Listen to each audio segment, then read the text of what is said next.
Oh, we're going to throw to it now? Yeah. Okay, here it is. This is us backstage at Hamer Hall talking to Bill Burr and Ronny Chieng.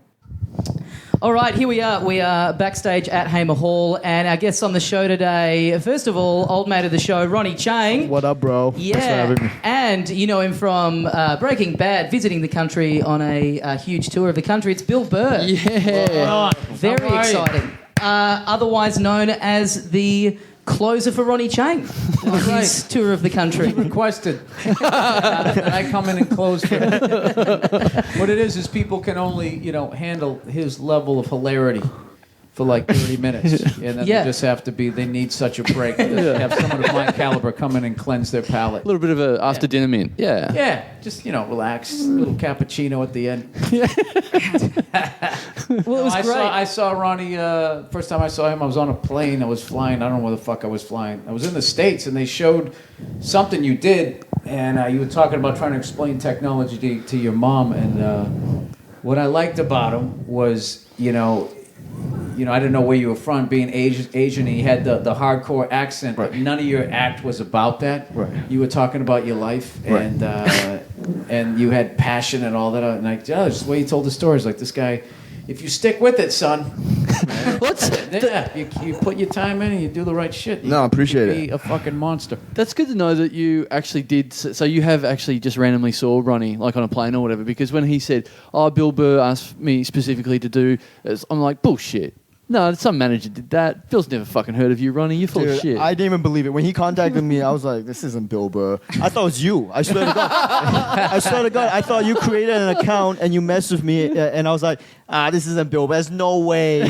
What are the odds of him watching a set and then coming onto Facebook? Guess what, Ronny? It was me. This is an elaborate ruse. What a great prank. It worked out great because I ended up... I don't even know why this guy, he's an actor. Yeah. I don't even know why I watched it, because I don't watch stand-up because I don't want other people's jokes in my head. But there was some... I think maybe because it was an overseas thing and I'm trying to, keep expanding where I tour with each hour that I write. There was something about it that I just turned it on. I can't even remember why. And then he came out and I was fucking dying laughing on the plane. And I was just like, I'm still a fan of stand-up, so I love when I see somebody coming up that I can tell is going to be an asset.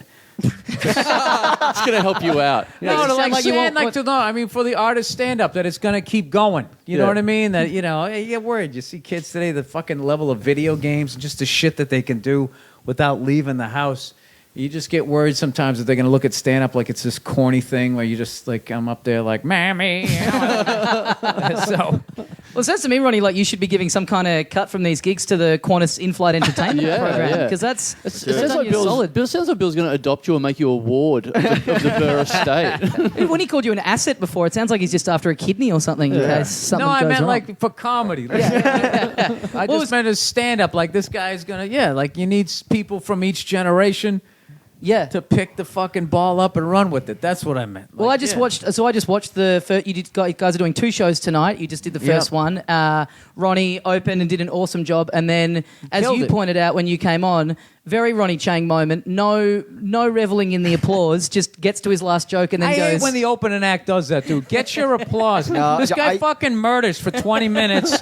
They're dying laughing, and as they come down off the lap, he just goes, "All right, you ready to see the guy who came here to see?" And it's like, yeah, but the place went nuts. The place went crazy. But they wanted to applaud for you. Dude, Jesus! I'm so worried. Another reason why I think he's going to be one of the greats is he has fucking no self-esteem. Because he's stupid. I get it. Dude, I'm always like, how long can I buy before these guys turn on me? Yeah. And they start going, you want Bill Burr? Get the fuck off. How long will it take them to realize? Okay, let's go. Bill Burr's right over there. Let's go. All right, I made it. No, they understand.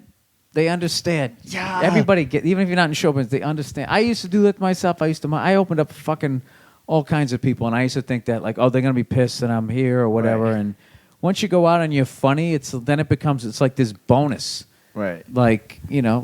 I mean, I was only gonna do an hour and 10 minutes anyways, so all your shit's gonna be a bonus. So then if you actually kill, than what they do. You know what I'm going to get? Because you fucked up the end of your act. Now I gotta answer all the tweets. Hey, who was that guy? Who was that guy? Yeah, give out your Twitter handle. In the 9:30 show, close with your Twitter handle. Close with my Twitter handle. Yeah. See, this is a problem, Bill. See, with our show that he did during the festival last year, he's got fucking Ronnie in like 60-foot high letters. He's used to people reading that behind him and going, you know who the fuck I am. Oh, yeah, you don't get to bump that in and out just for your 20-minute support? No. Set it at the Arts Centre? No. That would be great as you're doing the last joke. Some stagehands come out and just slow, like, letter by letter, just moving the R and then the O. Yeah, just gradually Stop putting pulling it along. BILL in. Yeah. Leave it up. Leave it up for the second show. I'll perform in front of it. I don't give a shit. Well, Ronnie can only open for people whose names are sort of an anagram of his name. So, like, Just move it around. here he is, Niall. Is Ronnie open for non? Well, this is. I love this dressing room because you're performing at the Hamer Hall, which is like a art centre sort of thing. You got a fucking piano in your dressing room, which is insane. I know, it's ridiculous. Well, this is for like, real artists. Yeah. So it's always funny to play one of these because the sound is so ridiculous in like these symphony places, and then you're just up there telling dick jokes or whatever. So I don't know. Yeah, no, I'm amazed that people give a shit to come see me out here. So I've been having a great time. I started off in Perth. I went to Bon Scott's grave, big AC/DC fan. And I had a great show out there, and I just did a special. So I'm really just putting together my hour here, throwing shit against the wall, and I still have some bits left over from the last hour that didn't make the special. So people seem to be enjoying it, but it's fun to be back just doing stand-up. I had a writing gig. I have an animated show coming out on Netflix, so I was doing that and was like doing very little stand-up, which is not like me at all. So it was really fucking, I was eating my balls coming out of it, man, like just going on stage and just like, I just spent like, I always talk about my life. So my last 2.5 months was like fucking sitting in a writer's room. Nobody wants to hear that shit. Yeah. So I did a bunch of sets before I came down here to make sure that I could get back to like, So it's being been remotely good. funny. I know what it's like. You're touring around doing gigs and you've got to find something to do during the day or whatever. And probably you're used to everything in America and whatever. So coming out here, like you're doing that in Perth and you're at the tennis today in Melbourne? Yeah, I went, and that just kind of came together the last second. I fucking looked out my hotel room. It was right there. Yeah. I had been to the U.S. Open, and I had, I went to that a couple times, and at some point I wanted to go to Roland Garros or Wimbledon, and I just wrote off the Australian Open. It's like, what are the I mean, you guys are so fucking... I was living in New York at the time. I mean, it's literally a 24-hour flight. What are the odds I'm ever going to even be there? So I just was like, that's never going to happen. And then all of a sudden we landed, and I'm looking out my window, and I was watching one of the matches. And I'm looking out the window, and I'm like, Are you staying at Margaret Court Arena? No, it's a good view. It was the guys were playing, and it was a fucking great match last night, and I was just like, should I go? Should I said, fuck it, I'm gonna go. And you went last night? no, I went today. Oh, you went today. But today, what was that, like Today doubles, was- women's, or? I didn't go to the doubles, but Sharapova Oh, yeah. beat this other Ova from Russia, and she kind of fucking dominated her. And then Serena played this, what the fuck is her name? Madison Keys, I think. Yeah, that's right. Yep. And, the first one was like 7-6 tiebreaker, and then she just kind of fucking fell apart, and Serena took over. So, I mean, it's a legend, someday.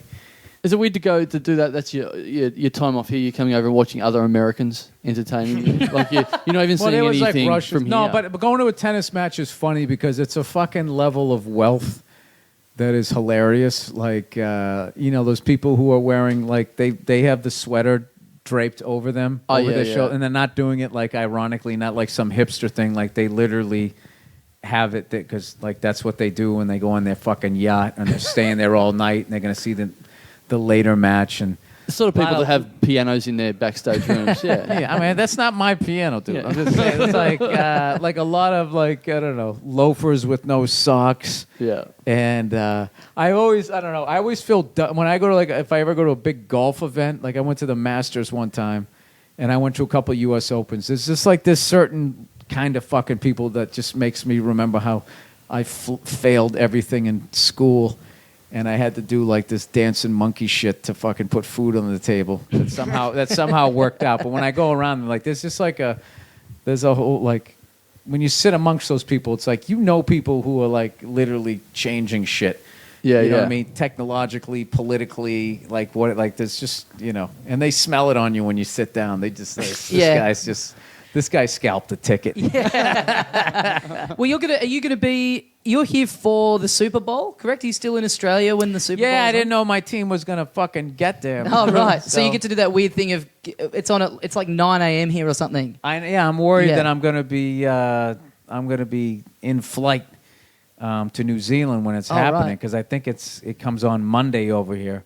I just hope we win, man. I just hope we win. Because bars here, it's become bigger and bigger, hasn't it? Like screening the Super Bowl in Australia. And bars do this thing where they're like, yep, we're open at 9 a.m. and it's just all the booze is available and just fucking go for it, guys. Let's be pissed before midday on a Monday. Yeah, we'll watch a World Cup final. Yeah. We'll watch something like that. But if I lived down here, I would definitely get into rugby and Aussie rules football. Like when I first got cable, they actually would show those games. Like I think it was when ESPN first came out, and they needed programming, and that's our 24-hour sports channel. I don't know if you guys have that shit. Oh, so it's true they actually play AFL overseas because every time it has a grand final. At the time. At the time they did, and then I don't know where it went. Now I'm sure it's like a special channel. But like when we first saw it, we were just like, dude, what the fuck is this? And these guys, I mean, this is like 30 years ago. I'm dating myself here, but I was probably like 13, 14, and they were like, they just looked like wild men. They had long hair. It was coming out of the 70s. So Yeah. facial hair, and like, they looked like fucking somebody just let people in the jail play this game. And they were running around, no pads, and it was fucking awesome. And we used to watch it all the time. It's like that documentary, The Battered Bastards of Baseball. Have you seen that? That Netflix doco about that, the Portland Mavericks that were like that. They would just let anyone on the team. Like they were just this scrappy, like all these fat dudes, all these like... Really? And it's like the same thing. And they... Like and Portland... The Portland Mavericks, yeah. Portland what? United States? Like Yeah, Oregon yeah. or Maine? Yeah. Shit, I didn't see that one. They didn't show that one to us yet. At least I haven't seen it. It's on American Netflix. It's really good. What's it called? The Battered Bastards of Baseball. And that's real? Yeah, and it's hilarious. And the end of it is, that episode of The Simpsons where Homer has the softball team and it's like, that guy falls down into the black hole and all that stuff, like all that crazy stuff that happens to everyone else in Homer's team. Yeah. They do that at the end of this doco about what those baseball players are doing now. And it's like that. Like one of them's in witness protection. One of them, they get to him and literally the caption is, no one knows what's happened to this guy. Like it's insane. Wow. It's fucking hilarious. I got to watch that. But yeah, that's kind of what AFL is. That's why I'm impressed that you actually saw AFL because over here when they play like the AFL Grand Final, they sort of say to everyone, this match will be seen by 600 million people all around the world, and everyone goes, no one's fucking watching it apart from in Melbourne and Sydney. No one watches it, but apparently there is some cable TV. 30 years ago they showed it, but I think I'd have to order like a special channel. But I would totally like get into it. Like Dave, the guy who's been the road manager, he's into the was it the Magpies? Yep. And I was like, Magpies, that's a fucking funny name. I actually went to go buy a T-shirt, but all they had was the jerseys. Yeah. They look like referee shirts. Yeah. So I was just hoping because I saw like their logo, man, thought it looked cool, and if they just had it on a T-shirt, it'd be something different to have to go back to the States with. Because everyone has cool jerseys, like NFL stuff, and all the sports in America got cool jerseys in the EPL in England and stuff like that. Our jerseys are just singlets. That make you look like a fucking idiot. Like no one would wear that as a cool. I don't street like thing. soccer jerseys because they have all that advertising all over it, and they never say the name of the fucking team. It says like Barclays and fucking that is Budweiser and all. It's like a NASCAR. But that's bizarre. But like the same as like basketball, you don't see any sponsorship on basketball. Like for someone that we sort of see America as this place of Vegas and neon signs and heaps of advertising or whatever, and all of your jerseys, all your sports jerseys, don't have any advertising on them. Yeah, I find that bizarre. Like it was a big deal when they got the Nike swoosh, just that little thing to be on there. Well, I find it bizarre. Like you guys, you can't even see the fucking number after a while. Like it's literally like a stock car. So I just wish that they had. I don't know. What do you guys think of what is your idea of America? Like I can tell you, I was shocked at the amount of violence down here when I watched the news. Yeah, man, I thought like you guys. I thought the news was going to be. I thought it was more easy going down here. Right. Some family got hacked to death in Perth. Yeah. No, crime has reached Australia. You can turn that speaker down right up there. There was some fucking... I guess it was a hit and run. You know what's funny? This is an American to me. Like, it was a hit and run, and they put, like, those little numbered cones down. Yeah. And where I'm from, that's shell casings that they're counting up.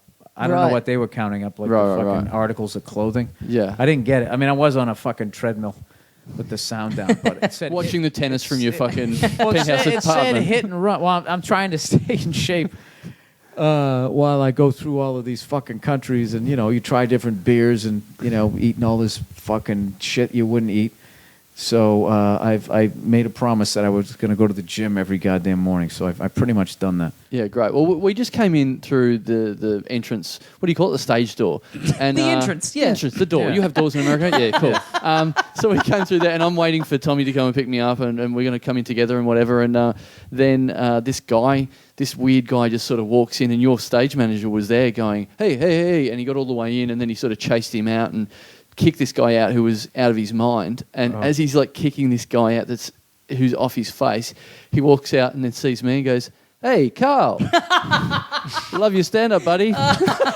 Oh, Jesus. So if your stage manager had let him in, we could have been talking to this guy as well. Yeah. But it's a So shame. you guys have a crossover in audience. That's cool to know. That's where the two circles combine, me and you, Bill. Dave is on point, man. So I've had other guys where that guy literally would have got all the way in here, and I would have talked to him for like fucking 5 minutes, going like, how is this guy affiliated with the venue? He must own the venue or something. He's a piano player. Yeah, and then you just find out he's just some fucking guy from the crowd. That's weird. Do you get a lot of, because your stand-up is a lot of, like, you have a lot of very, like, strong opinions and thoughts and ideas and stuff, and you kind of don't, you don't relent on them, you go very hard, and, like, tonight in the show, someone kind of called out and you dealt with it, like, amazingly. It was really cool.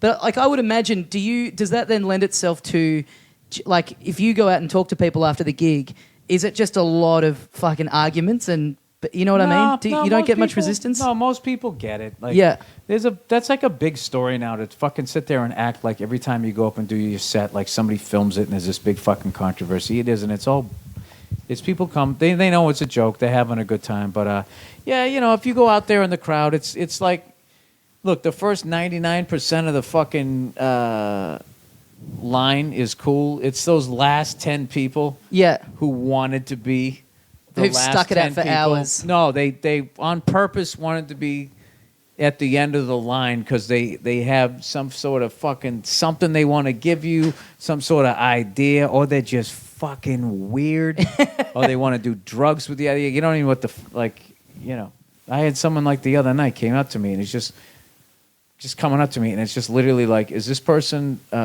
socially awkward? And you just start watching their hands as you're slowly backing away, going, all right, man, okay, cool. It's just weird vibe. Well, even that thing, you've got a reputation as, like it even says on your poster, I think, for this tour, the comedian's comedian. Like, It doesn't say that on the It poster. does. Ugh. It does. And then... Someone's getting fired. Yeah, Dave.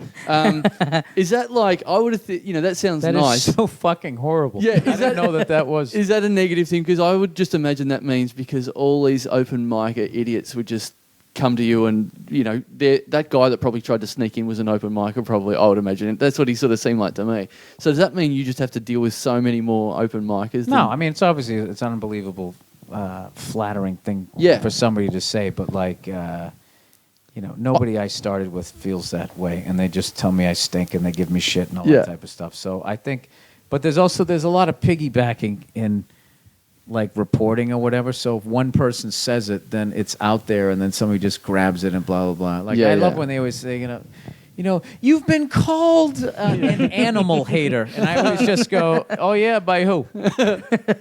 No, there's just a lot in the internet stratosphere, and they try to dance their way out of it and just be like, nah, you just. Did you do any research before you're going to throw this out here and now start talking about it? But then they just get to write like, he bristled when I brought it up. It's like, no, I made you cite your fucking source and you don't have one. Yeah. You don't have one, but you get the last word. Like, that's why, they actually asked, did I want anybody to come and review the show? And I was like, no, I've done just fine with word of mouth. You're going to come here, and even if you like the show, you're going to... like they're a critic. They can't help but shit on it. Yeah. I've never had any show I've ever done, and the critic, whoever fucking reviewed it, I've never have them say something negative that a derivative of this person, or like, he seemed to be despite the awkwardness in the crowd, he seemed to be blah blah blah through a mostly something else positive. But they just can't fucking say something. They just can't go fucking wire to wire. and just say, hey, it was a good show. You got your fucking money's worth. They just have to fucking. So it's at that point, it's like, well, Whoa. oh, there you go. There you go. So it's one of those fucking things where it's just like, so I'm going to give you free tickets for you to take the piss out of me? Yeah. Fuck you. Buy a goddamn ticket. And I it's think, so you know? pointless on these tours too, because you're just doing one night in each city. So by the time it is in print, it's like you're in the sky. You know what I mean? You're gone. The whole purpose of a review is for someone to look at and go, should I go to this thing? No, it has But nothing to do with it's me. happened. It has to do with the reviewer. It's all Yeah. about them and their witty way and their style and all of that type of shit. And it has nothing to do with you or the fucking show. And you know, it's a shit show. So like, I know that that's part of this game, but I don't help it along. I just look at it this way: my stand-up specials and my podcast, whatever that gets me. So I don't have to deal with those people. So Yeah. You just have to deal with two podcasters barging into your dressing room and hassling you about the piano. Your fellow comics, I don't give a fuck. Well, the stage manager got distracted by the drug-addled guy out the front. We just swiped by the side. Oh, there you go. Yeah, No, it's Dave like, get Anthony. outta- Dave Anthony told me to do this. Yeah, podcast. yeah. So Big there shout you out go. to him. Friend of the show, Dave Anthony. Ronnie, do you have a piano in your dressing room as well? Because you got a Yeah. dressing, you got a piano as well. Side piano, yeah, a little side piano. Played some chopsticks on it. Dun, dun, dun. Oh, geez, this guy was racist. over here playing a piano, and I was like, "Oh, what was it?" I walked in and playing piano, and then I went back to play chopsticks. I'm like, Hey, Ron, are you doing New Zealand with me too? yeah. Good. Yeah. All right, cool. Well, we better wrap this up. We got the wind-up call from the stage manager. You guys have to do second show tonight. Yeah. Yes, we do. So yeah, Bill Burr, thanks heaps for joining us. Oh. Thank you for having Thanks, me, Bill. man. See you next I time. appreciate it. All Bye. right. Oh, and we're back. And wasn't that a lot of fun, hey? Yeah. Now we're back. Oh, hang on. I think that's the sound of everyone switching off. Yeah, so there we go. We did the chat. Very We interesting. obviously none of us listened to it just then, but we did it not even 24 hours ago, so it's pretty fresh in the memory. Yeah, there was a big slab in there where you heard Ronnie not talk for quite a long time because he just left the room during it. Just Yeah. walked I left the out. room. I think you heard an announcement over the speakers at one point that Yeah. Ronnie was due on stage or something like that.